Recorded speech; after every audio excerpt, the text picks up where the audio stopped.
राजकारणातल्या नेते मंडळींच्या मुलांबद्दल ती काय करतात याबद्दल अनेकदा उत्सुकता असते।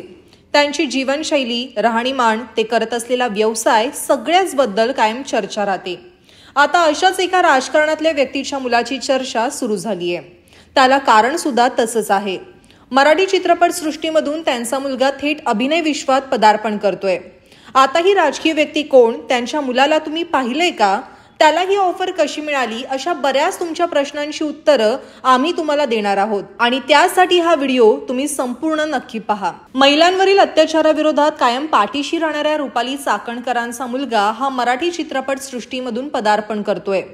आजवर इतिहासात ज्यांनी जगावेगळं ठरत प्रेमाला आपलंसं केलं ते अजरामर झाले। मग ते लैला मजनू असो वा रोमिओ ज्युलियट। निखळ प्रेमासोबत जर मैत्री जोपासली तर आयुष्य अगदी खुलून जातं। मात्र समाजातल्या काही अघोरी कृत्यांमुळे काहींना आपलं प्रेम गमवावं लागतं। अशाच काहीशा वेगळ्या धाटणीच्या चित्रपटात उत्तम समतोल साधत अभिनेता सोहम चाकणकर हा सिनेसृष्टीमध्ये पदार्पण करतोय। तू आणि मी आणि तू या चित्रपटामधून राज्य महिला आयोगाच्या अध्यक्षा रुपाली चाकणकर यांचा मुलगा सोहम चाकणकर मराठी चित्रपटामधून डेब्यू करतोय। सोहम चाकणकर या चित्रपटात विशेष भूमिकेत आहे।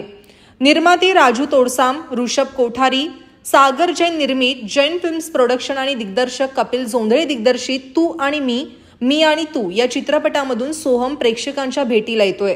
हा चित्रपट लवकरच प्रदर्शनाच्या वाटेवर आहे। या चित्रपटाची कथा रोमॅन्टिक असून सोहम या चित्रपटात गणेश नावाच्या समंजस, साध्या आणि होतकरू मुलाची भूमिका साकारणार आहे।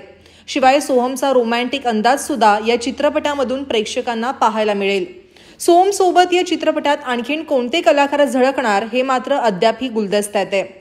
या क्षेत्रात मला बरीच उंची गाठायची आहे आणि त्यासाठी मी खूप मेहनत घेणार आहे, अशा भावना सोहम चाकणकर यांनी व्यक्त केल्या आहेत। राज्य महिला आयोगाच्या अध्यक्षा रुपाली चाकणकर यांचा मुलगा सोहम चाकणकर मराठी चित्रपट सृष्टीमधून डेब्यू करतोय आणि या संदर्भात बोलताना त्या म्हणाल्या, सर्वप्रथम मी असं सांगेन की सोहमला मिळालेल्या या संधीमागे पूर्णतः त्याचं श्रेय आहे।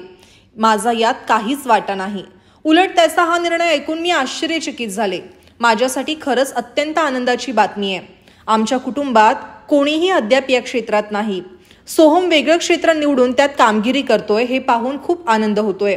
आमच्या शुभेच्छा आणि आशीर्वाद सोहमच्या मागे कायम आहेत आणि नक्कीच आशा आहे की त्याने निवडलेल्या या क्षेत्रात तो त्याचं नाव कमावेल।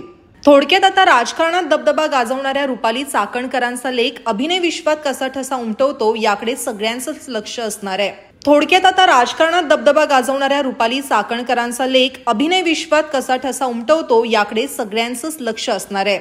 तर अशा काही इंटरेस्टिंग बातम्या पाहायच्या असतील तर आमचं फेसबुक पेज लाईक करा, यूट्यूब चॅनल सबस्क्राईब करा।